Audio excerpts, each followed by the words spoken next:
Hello and welcome back. In this video, I will show you how to render a scene with a camera onto a material that can be placed anywhere. Let's get started. So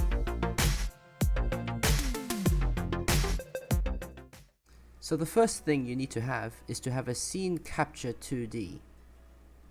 This Scene Capture 2D can be accessed through the Modes panel and be found here by searching Scene. Now once you placed it in a level, align it towards your scene and where you want to capture, and then in the Details panel you will see a Texture Target variable.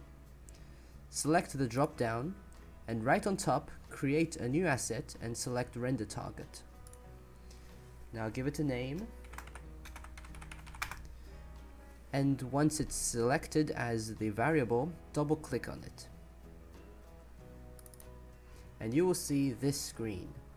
Now on the right hand side you will see many settings you can change, but we want to set the first two settings. Now this will be the resolution of the capture.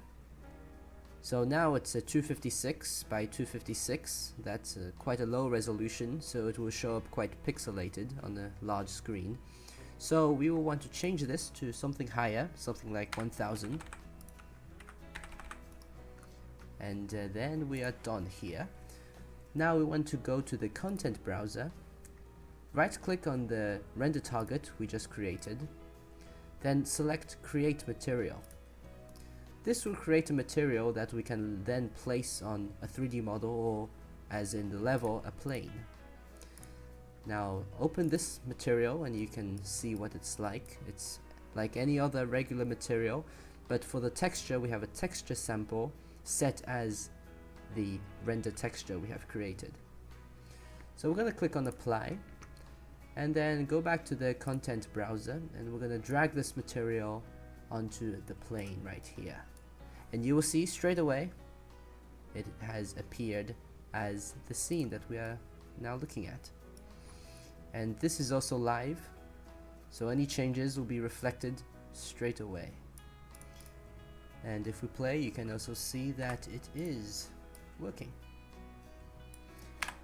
So that's how you can render a scene to a material and then place that material on any model you want.